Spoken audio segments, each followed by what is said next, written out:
Welcome to Being Boss, a podcast for creatives, business owners, and entrepreneurs who want to take control of their work and live life on their own terms. I'm your host, Emily Thompson, and in this episode, I'm joined by my friend Megan Flatt for a good old-fashioned business bestie chat about the current weather of business ownership, pivoting, and reflecting on the path of finding alignment as an entrepreneur. You can find all the tools, books, and links we reference on the show notes at www.beingboss.club. And if you like this episode, be sure to subscribe to this show and share us with a friend. Navigating the blend of work and life is a big one for business owners and entrepreneurs. And if you feel yourself stumbling through that dance or just looking for inspiration, then I have a podcast recommendation for you. Work at Life, hosted by Sonia Lucina and Maddie Grant, brought to you by the Hubspot Podcast Network.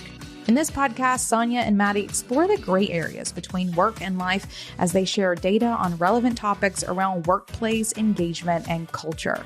One recent episode, titled How to Be Optimistic When the World Around You Isn't, discusses the simple and complex things you can do to keep your head up when the world feels dark. Check them out and listen to Work at Life wherever you get your podcasts.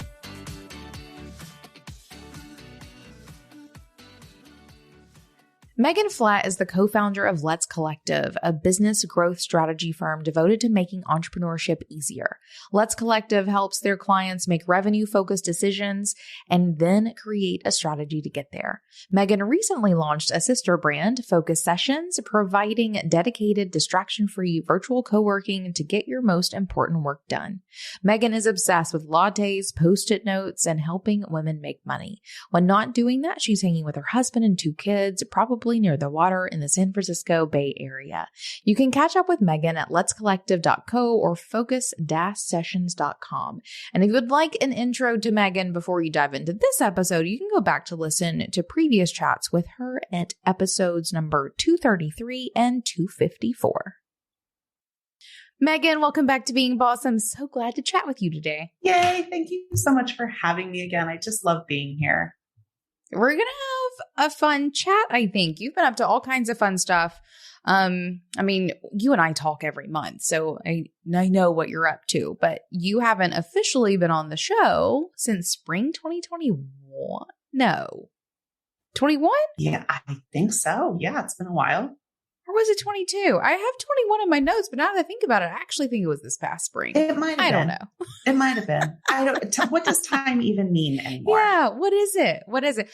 So funny little side note story. I'm going through applications at Almanac for a new sales associate. And someone put that today's date was 2003 on their application. Wishful thinking. And I thought, well, that's worse than most. Yeah. Yeah.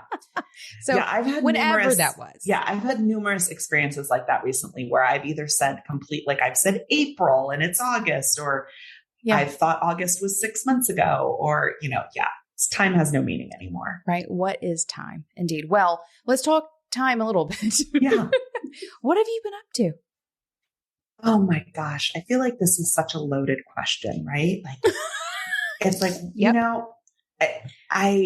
So I'm a business coach. We've talked about this before. And so I get this wonderful added perspective, as I know that you do as well, of not only talking about what I'm up to and what I'm doing specifically, but I get this chance to talk to my clients and kind of hear what's up for them and what's their perspective too. And I think there's just this universal shift, right? Or this universal, this question of what's next, what's now, and what I'm doing, is what I'm doing what I want to keep doing? How do I want to show up for myself and, and for the world and all of those things? And my clients, as I'm sure, people that you're talking to and friends, it's some people, their businesses completely skyrocketed during the pandemic. They were in a certain niche, or it just made sense. People needed what they had to offer and their businesses skyrocketed. And other people had to make major pivots, and either their current business model didn't work anymore, or they needed to shift, or whatever it was. But I feel like it doesn't matter. It doesn't matter if your business is quadruple what it was 2 years ago or a quarter of what it was 2 years ago. I feel like everyone is kind of asking this question, like, what's now? What now?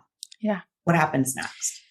It's funny as you're saying that. Well, one, I did just pull it up and you haven't been here since spring 2021, which is wild to me. Wild. Yeah. Okay. It was a year and a half ago. Okay, great. Which we've got stuff to talk about. Mind blowing to me. What in the world? It's funny that you're saying all this because I haven't reconnected with this for myself in a while, but I remember when the pandemic hit, there was a couple of ways in which I feel like I was seeing the future. Like I remember telling a friend of mine, he came over like distancing in our backyard around a fire, like right in those very early days. And he was like, oh, it'll be a few weeks. And I was like, 2 years. Yeah. It's going to be 2 years. Wow. Like in that first like 2 weeks, I was like, I see it. Like this is going to take 2 years. This is not going to be a quick situation. And he was just like, no. Right. And like legit, it kind of, it wasn't until about 2 years that everyone started really going out and, trying to live their lives again. I also remember another one of the things is I kept calling it like the Great Reorganization is coming. Yes. Right. And I kept calling it that, even like way back then, the Great Reorganization, because I saw how it was going to happen, especially like in the corporate world and stuff. But I don't think I had really dug into what it would mean for us. Right. For our kinds of, professional people who are business owners and, we've made these paths for ourselves based on things that bring us so much joy or whatever. Right. But then the world changes and what we find joy in changes along with it. And I've never put that together, but this is a realization of that Great Reorganization I was talking about 2.5 years ago. Well, that's the thing. And it's funny because I took a little bit of notes before our call. And this is like the last thing I wrote down, but we'll kind of jump into it now. Like there's a meme that circulates, on social, every once in a while that says that entrepreneurs are the only people that are willing to work 80 hours a week to keep from working 40 hours a week. Yeah.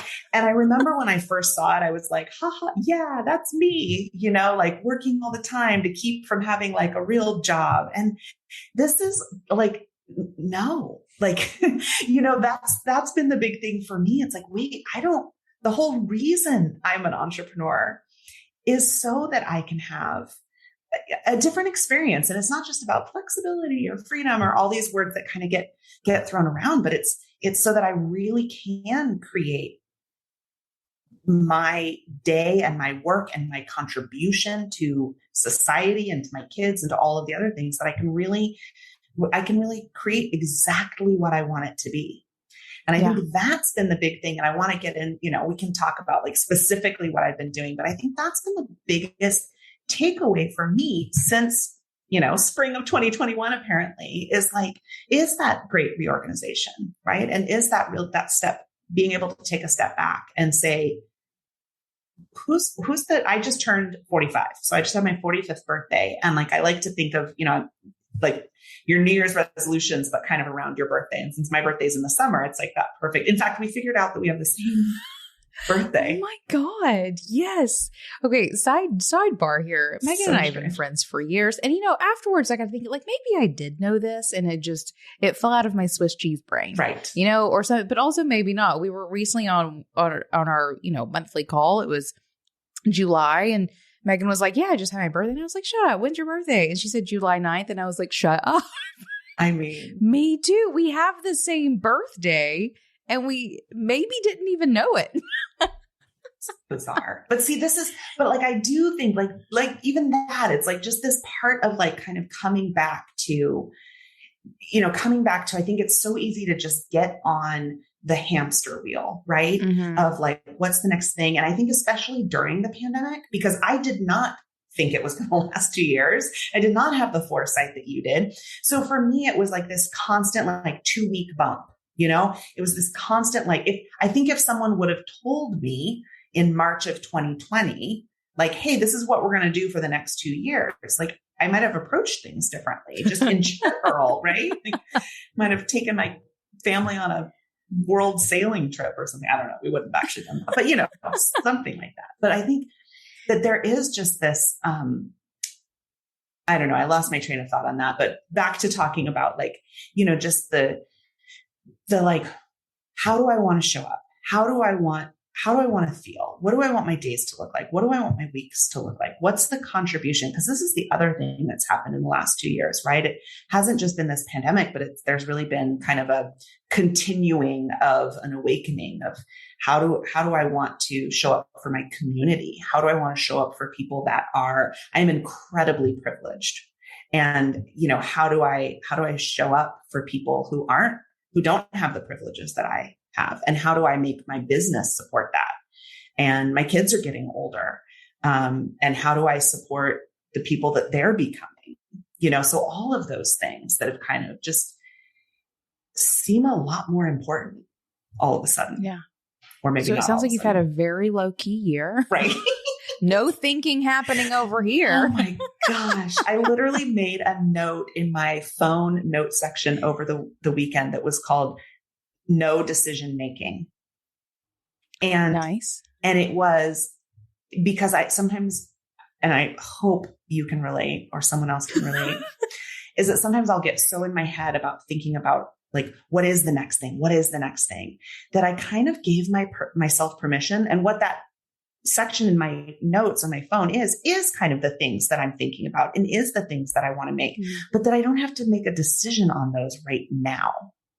That I can give myself, hey, let's do this for the next 3 months. And in 3 months, we're going to collect data. We're going to collect I'm going to collect the notes of the things that I want to continue to examine. Cause I think that's the big thing. And again, I think that's what the pandemic has done. I think that's what politics have done. I think that's what social justice has done in the last 2 years is it's just forced us to really look at what we're doing on a day-to-day basis. And asking some serious questions. And it's really, really hard. And I think it's really, really good. Yeah. I love that. My tactic has been what I have dubbed intentional disassociating. Yeah. Yes. Where I'm just like, what decisions that need to be made? I'd rather go read a book. Right. Yeah. I have read double the amount of books. Yeah.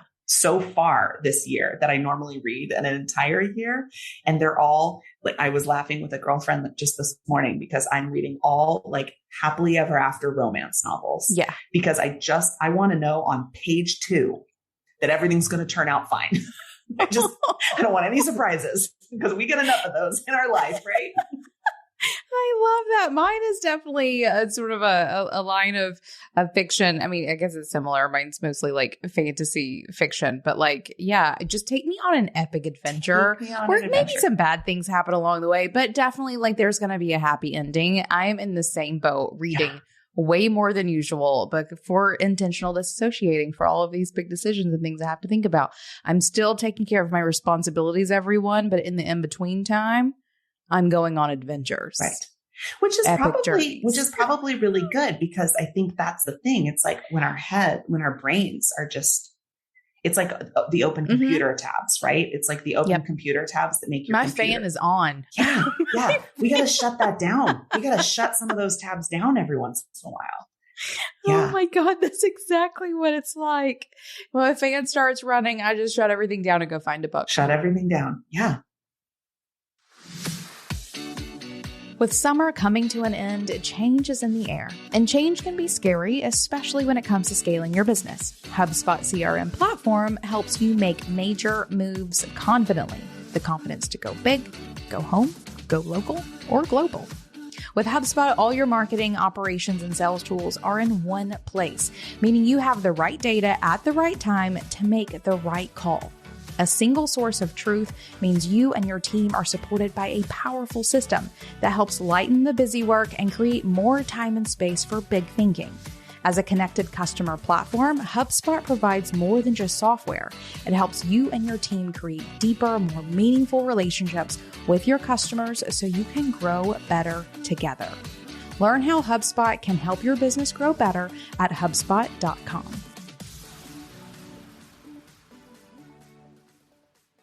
Right. Okay. So how is this actually manifested? Because you've made a couple of like, would you call them pivots? Yes. Like what? Okay. Yeah.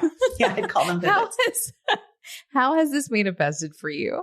Well, so just literally and logistically, let's dive into that really quickly, because I think that this is really important. And it's really a realization that I had recently about this, that I think it's really important to talk about. So I have been business coaching for almost a decade. I've run masterminds in different formats since about 2014. So that's definitely been kind of my preferred method of coaching. I work predominantly with women and non-binary folks that are primary caregivers, and I have for a long time. And I really felt that bringing those people together, they're running their own businesses and they're feeling super alone. And I wanted to bring them together, not only for the coaching aspect, but also for that community aspect of like, oh, there's other people that are going through the same things that I am. And so that's been really important to me for a long time. And 2017, 2018, 2019, my business is growing. My business is scaling. I'm making more in revenue. I'm running a more expensive, more exclusive mastermind.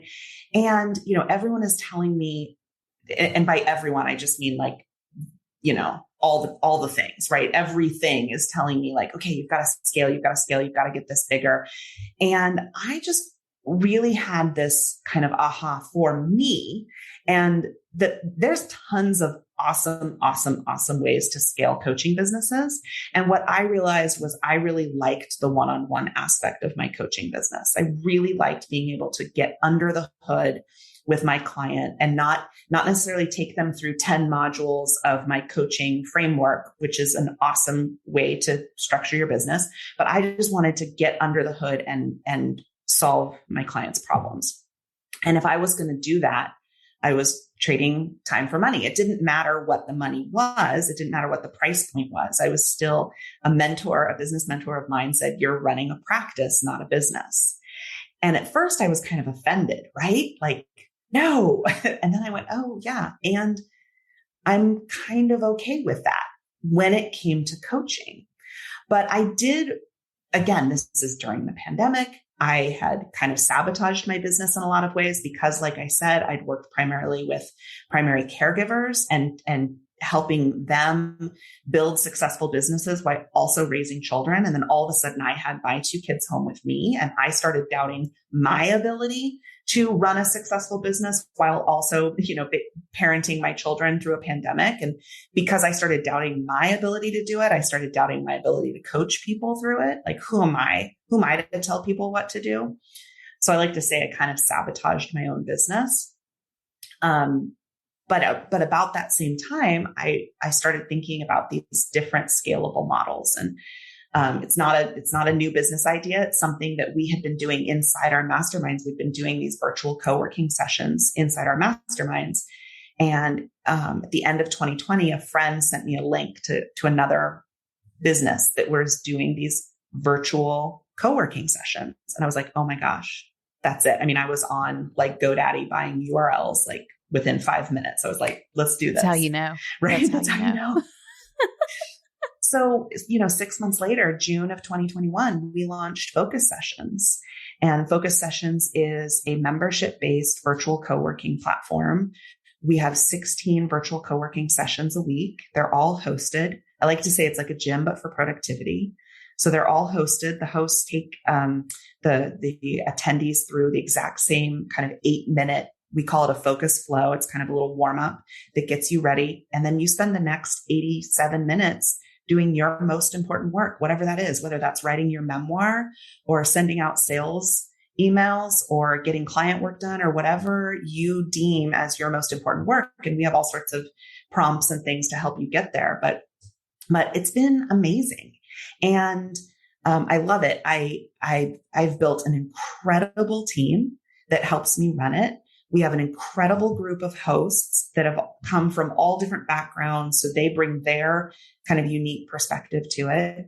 And I love it. And it's a scalable business model. But even more than that, it's given me permission to go back and coach the way I want to coach. So instead of having 25 mastermind clients and figuring out how I was going to make it 50 and how was I going to make it 100, I have 6. I have 6 clients now. And was hard for me because my revenue has dropped significantly since 2019. And I see that as a failure. I'll just be super honest. I look at my graph and I'm like, oh, my business is failing. Like that's my response. But when I take a step back and say, oh my gosh, I basically started a brand new business from scratch that's growing exponentially each month. And I've switched from a $10,000 price point to a $40 price point, it's doing okay.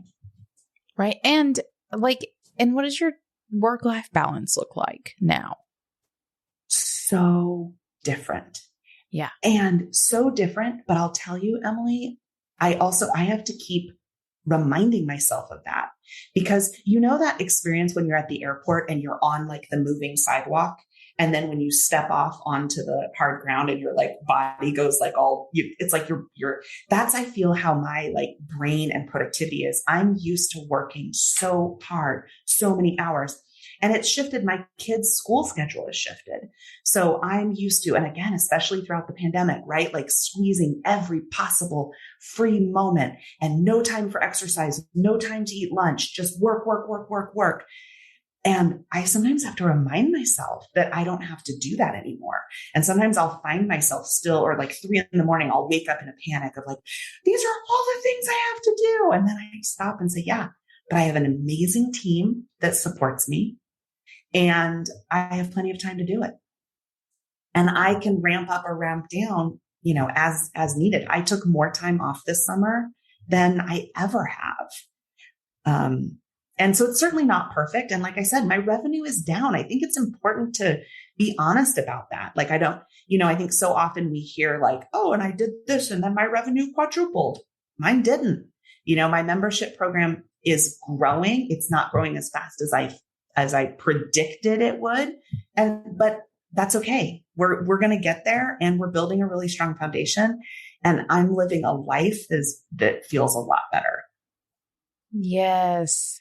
I feel like so often, especially as business owners, the most, air quotes, most important metric of success is that revenue graph, right? That's what we tell ourselves. It's like, if this is winning, then we're winning, right? And if this is failing, then we're failing. And I think, what it sounds like you've gotten yourself into is redefining and otherwise adding other metrics to your list of success that are now feeling just as important, if not more important than that revenue graph. Yeah. Which is a win.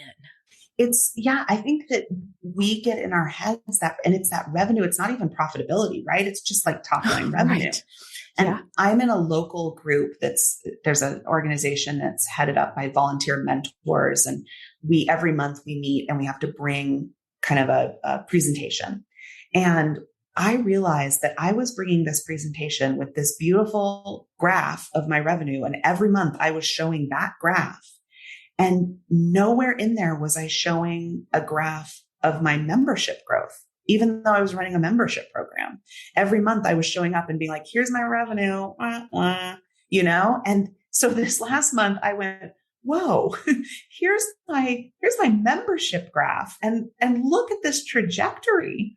Look at where we started. Look at where we are.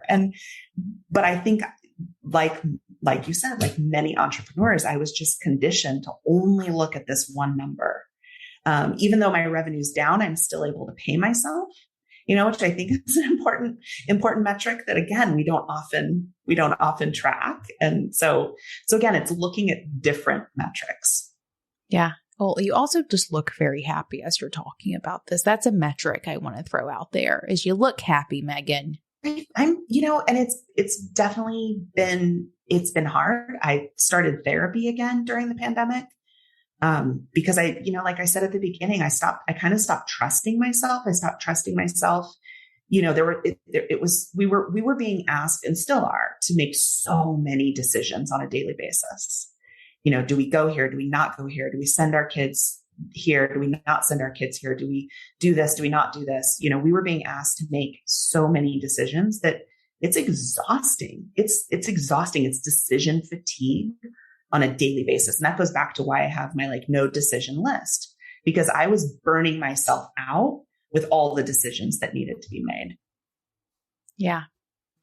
Okay. So since you are working with other folks, you maybe kind of touched on this a little bit in the beginning, but is this something that you're seeing beyond yourself? Like in your work with other creative business owners? I will say in my work, I've been working with the same group of 6 people for 2.5 years or something like that. And like, I see it amongst them, but my fingers aren't on the pulse of a whole lot outside of that. You're working with more of them and have them in your co-working sessions, all of these things. Are you seeing this as being a common thing? And or what else are you seeing happening these days as you're working so closely with business owners? I just feel like, so yes, this is what I'm seeing. And I feel like when you ask an entrepreneur, or let's even just say like, pre-2020, when you ask an entrepreneur why they're an entrepreneur, they always say, because of the flexibility, because of the freedom, because I want to be there for my kids. Those were all the things that I said. But I think we have a different or a new or a deeper realization or understanding of what that actually means. I want to be an entrepreneur because I want the freedom, but I'm also going to check my email while I'm pushing my kid on the swing. Yeah. I think 2020 and 2021 and 2022 have forced us to be really honest with ourselves of what that looks like. And there's not a right answer. Like if you want to work 40 hours a week, 50 hours a week, 60 hours a week, fantastic, great. But like being really honest with what we want and what we want from our businesses. I think that's the shift that I'm seeing across the board with my clients. And again, it's not that everyone is saying like, oh, I'm only going to work 2 days a week and I don't want to do, it's not that. It's that I just feel like people are wanting to get more aligned with the businesses that they actually want to run. Not just the headline of what they want to run. I also feel like this freedom and what is it situation. I hadn't quite thought about it the way you're saying it, but it's totally resonating with me in a way that like I'm one of those people here for freedom for sure. And the way I always measured that freedom, and I've talked about this here before, is, pre-pandemic freedom for me. And this is like a funny little metric for it, but I always had a plane ticket, like in queue, right? Like I always had a trip planned. I could always like log into my Delta app and see where like I was always going somewhere next. Yeah. And that was my measure of success as like someone who is here building, life and work that I love. If I'm living an aligned life and achieving my version of success, one of the metrics is that there's always a plane ticket in the bucket. And when that was taken away, it was like I had a hard time with that. That was something I very like consciously had to work through of like, okay, I'm not failing because the entire world is a shit show. Right. Right. But it also made me see that I hadn't really worked freedom into all the other parts of my life. Right. If you didn't have that metric, what else were you looking at? Right. What else was there? And I was still, I was sitting down for like these weekly meetings that it was going on every single week, same time, same day, or, whatever all the other things were. It really made me redefine it and make it more of a holistic definition of what freedom was, more so than this like singular metric that really just means I'm traveling a lot. I feel like, exactly. And I feel like I had all these little like sound bites. Like I had all these little sound bites that I would say to my clients and that I would say to myself. And one of them that just made me think of it when you said this. Like I've always kind of said like our lives aren't compartmentalized. So our business support can't be either. That's always been kind of one of my little pitches, right? Like if you work with me, we're going to not just talk about business. We're going to talk about that whole work-life balance. We're going to talk about how the whole piece works together.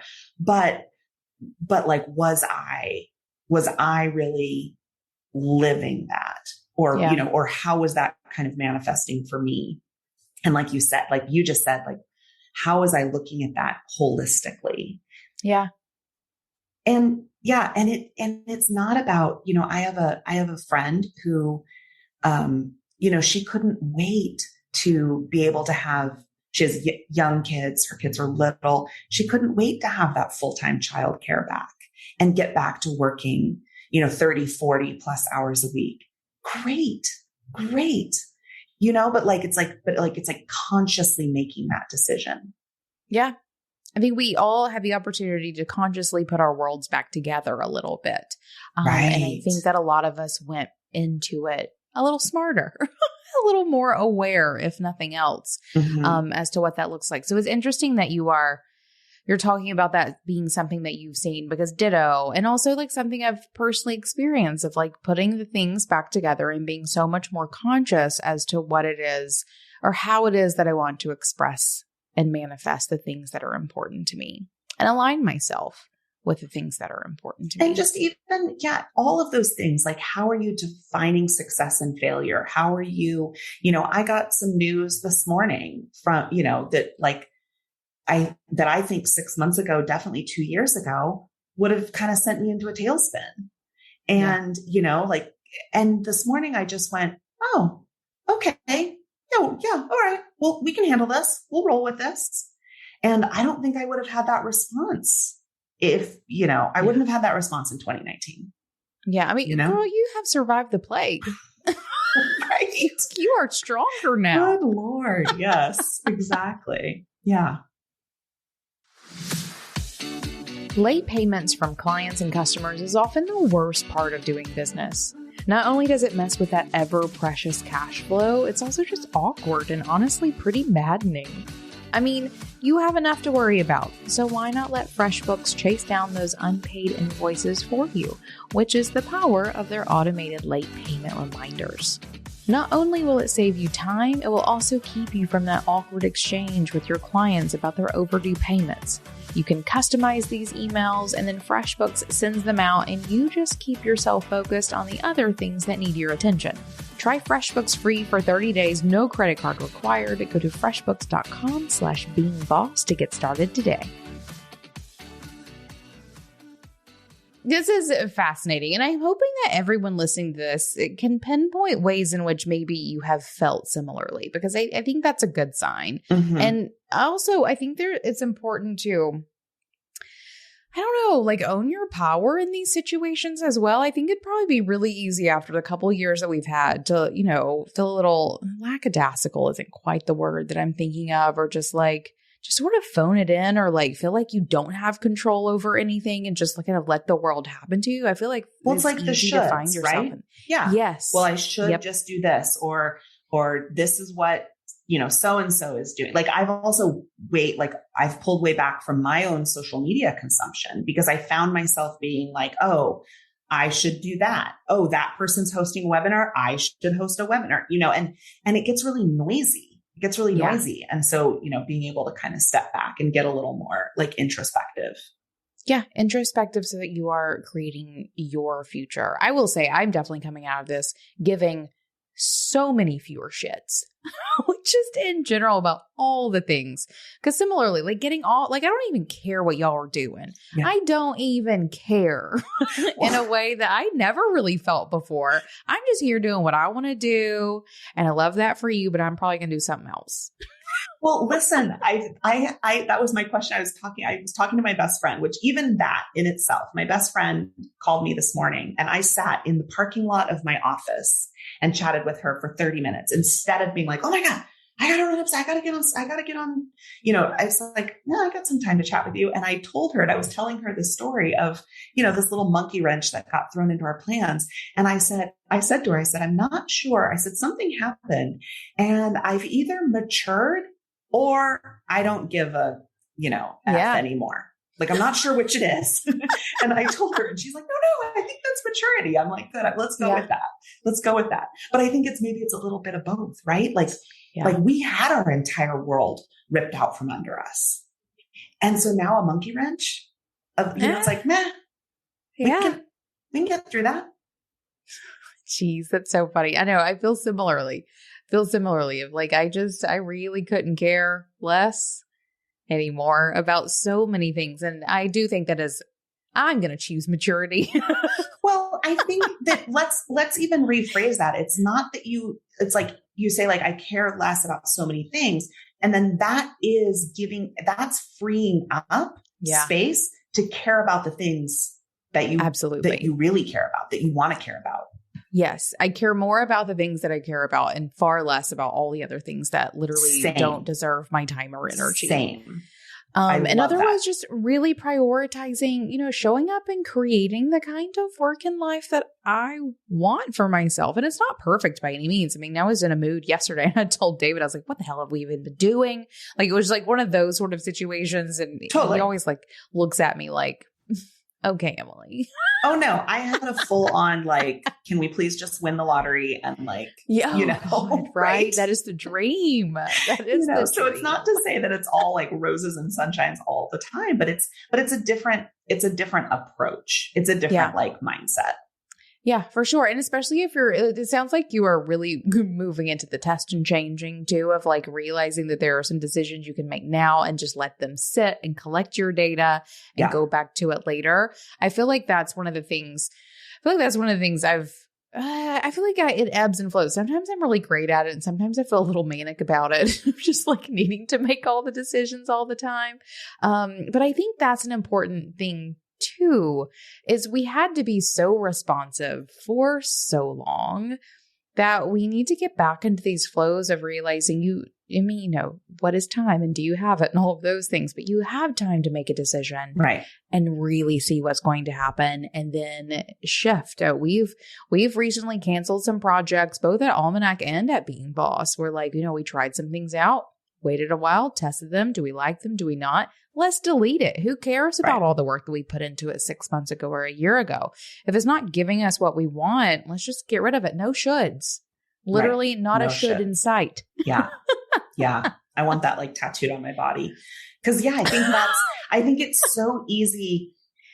And of course it's easy for me to say this with hindsight, but like, I think when you're starting a business, there's all sorts of different decisions you have to make, but there's a little bit more of a predictable kind of step by step to kind of starting a business. And once you've been running a business for a while, all of a sudden it's like, I could do this, or I could do this, or I could market my business and they'll all work. Theoretically, they'll all work.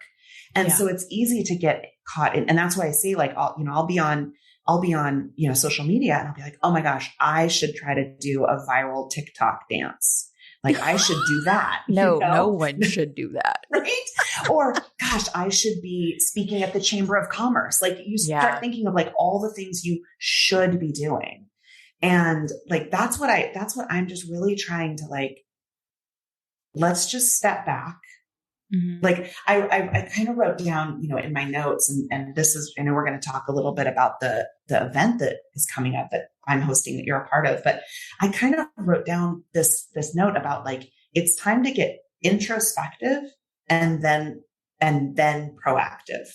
Yeah. I think we've been really reactive for a long time. Again, it's like seeing the viral TikTok video and then being like, I should do that, instead of like, let's get introspective. Let's look at what fills your bucket, what makes you happy, what's the kind of work you want to be doing, and then how do you take action on that? Yeah. It's so funny as you're saying, because I'm 100% there. I think that's incredibly important. It's one of the things that I think makes us boss is our ability to like look within ourselves and decide what it is that really feels right to us and not looking outside of ourselves for the answers. Inspiration, sure, not answers. But I feel like even though we've probably created this like perfect storm that works in opposition to that, or at least for some people of like, we've spent 2.5 years in our heads worried and sick and angry and all of these things that like sometimes being introspective can be one of the hardest things that someone asks you to do. And I mean, and then add on that questioning every decision you've ever made and wondering if you're failing because the metrics are different and just like tactics don't work the same anymore and all of the things that, as you're saying that, but I'm also like, I feel like lots of people are probably shaking in their boots at the idea of being introspective about literally anything. Right. No, I hear that, and I hear that. And it's like, I've been describing this. I think you and I have even talked about this, like our brains are like a pie chart, right?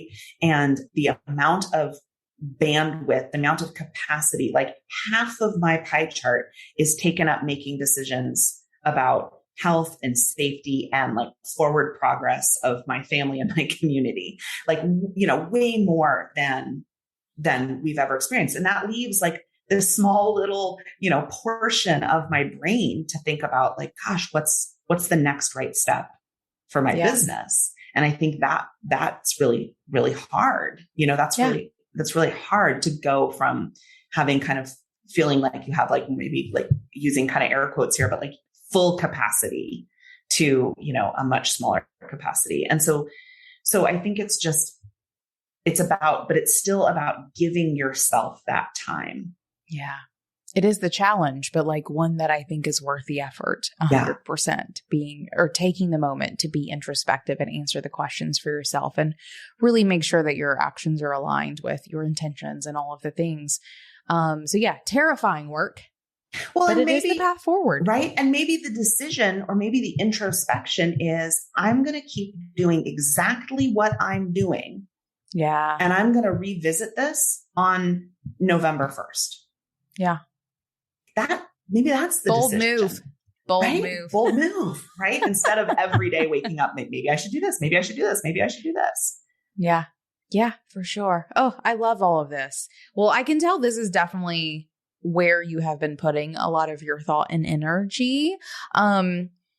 So tell us what you've been working on, because you do have something fun up your sleeves that I'm excited for bosses to hear about. Yes. So I have spent so much time thinking about this for myself and talking about it with my clients and with my team. And so we really, and talking with you and my other business friends. And so I really wanted to, have a chance to, we've been talking about doing some type of virtual retreat or virtual convention. And I was really gung ho on it being like business focused. It was going to be a business convention. And the more I thought about that, the more I got introspective. I was like, you know what? We need a chance to take a pause, and not in a like kind of lightweight, not business focused way, but we needed a way, like I said, to be introspective and proactive at the same time. And so we put together this idea for a conference called Your Best Week Ever. And so we are hosting this event. It's a 5-day event where we want people to fall back in love with their business again, and I think all of us are a little bit burned out, from just life. Someone asked me the other day, like, oh, are you burned out on this or this? I'm like, no, I'm burned out on life. All of it. All of it has been a lot. The soup that is the past 2.5 years. Yeah. It's all been a lot. And so we wanted a chance, and it's like you said, it's really hard, and it's even harder now to take a pause and step back and do that introspective work, because sometimes it can be uncomfortable. And so it's not something that sometimes we choose to do voluntarily. So we're hosting this conference and this summit so that we give people the space, and people are going to be hearing from speakers like you, we have 27 speakers, all short presentations, because we know our brains are all completely fried. We don't have time or the bandwidth to listen to long presentations, but listening to these speakers talk about, with their expertise, how to help you be introspective and decide what is the right business that I want to run. And not just the business that you love running, but one that kind of loves you back, one that takes care of you too. And then every day, in addition to these speakers, every day, I'm going to be hosting a live workshop that's Your Best Week Ever framework, so that we take all of these ideas, because it's great. You go to a conference, you go to a convention, you get super inspired, but how do you actually implement it into your life? And that's where my superpower is. So I'm going to help you every day turn what you're learning from the speakers into your own best week ever, so you can have your best week after week after week.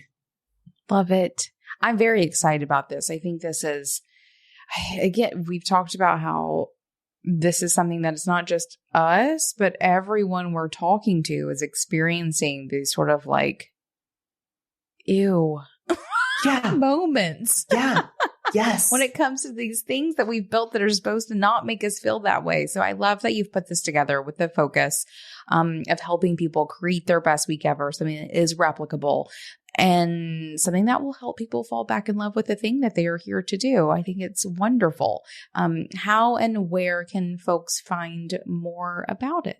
Yeah. So the summit is happening the last week in September. So the 26th through the 30th, and it's free. And you can sign up at bestweeksummit.com. And we'd love to have you there. And like I said, Emily, we're so excited to have you on the speaker lineup. We've got some other amazing, amazing speakers from all different walks of life. We have business experts. We have lifestyle experts. We have therapists. We have, all sorts of people talking. This isn't like how to run your business 101 summit. This is a like, let's get our hands dirty. Let's roll up our sleeves and, let's do the work to fall back in love with our businesses again. Yeah. Love it. Love it. Perfect. Yay. Well, then with that, how about like a piece of advice? Can we get like a piece of closing? I almost said clothing advice. Yeah. Not clothing. Oh, it could be clothing related advice, if you so choose. But some closing advice for business owners to take into their day or week, maybe even based on this best week ever idea to help them. Yeah. It can't be get a tattoo of no shoulds. Right. Okay. That's not it. Okay. Aside from that, I kind of default. I'm a planner. I like to have a plan. I like to, schedule things. I like my calendar. So I tend to default to that when it comes to advice. And the biggest piece of advice that I always give, but it has a new ring to it with this tone, is about setting work hours. And I think one of the things that happens with entrepreneurs is, under the guise of flexibility, we think like, well, I can work 24 hours a day, 7 days a week. I can work whenever I want. And then you do. Exactly. That's when you start you're checking email while you're pushing your kid on the swing, or you're waking up at 3 a.m. thinking about an email you forgot. So the number one advice I give entrepreneurs is to set work hours. And it doesn't matter what those are. If you work 6 a.m. to 8 a.m. and then 8 p.m. to 10 p.m., great. Whatever your hours are, set them.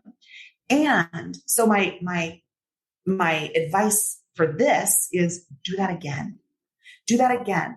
Close your eyes, take some deep breaths, really envision what you want your work hours to be. So instead of just like, well, because this is what I used to do. My kids are in school from this time to this time. Therefore, those are my work hours. Let's flip that around a little bit. What do you want your work hours to be? What do you want your days to feel like? All right. How do you want to start your days? How do you want to end your days? If you can spend some time thinking about that and writing out what you want your work hours to look like, I think then you've created a container that you can start to fill with the important things. Yeah, for sure. Oh, I love it. That's a good tip. That's a good one. I'm guilty of like messing up that one. I'll start working at 6 a.m., even though I don't want to, but because I can. So love that. Everyone, go set yourself some work hours. And my last question for you, Megan, what's making you feel most boss? Oh, that's a good one. I have this incredible team right now.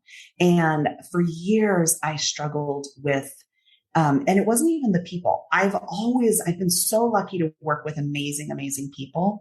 But for years, I think I just struggled with, I don't even know. It wasn't even like letting go. It wasn't that some people are like, oh, nobody can do it as well as I can. Like, I didn't really think that, but I just had a really hard time, turning things over to my team. And like, I didn't want to burden them. I felt like, oh, I should be doing more.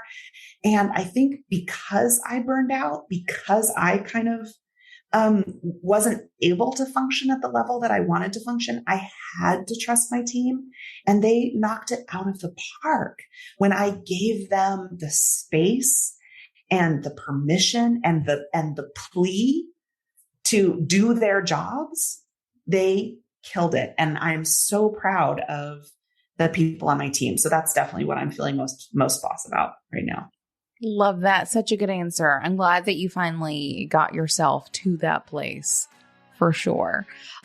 Perfect. And where can folks find you otherwise? Maybe they're listening to this outside of that best week ever timeline. Definitely. Well, check out focus-sessions.com for our whole focus session schedules if you want to do some virtual co-working with us.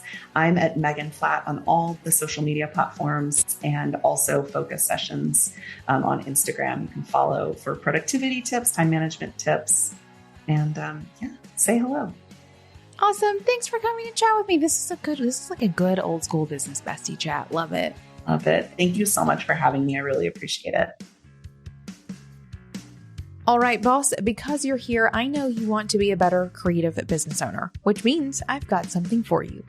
Each week, the team at Being Boss is scouring the news, the best entrepreneurial publications, and updates and releases of the apps and tools that run our businesses, and is curating it all into a weekly email that delivers the must-know tips and tactics in the realms of mindset, money, and productivity. This email is called Brewed. We brew it up for you each week to give you the insight you need to make decisions and move forward in your creative business.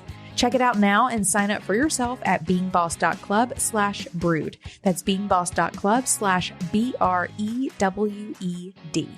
Now, until next time, do the work, be boss. Yeah.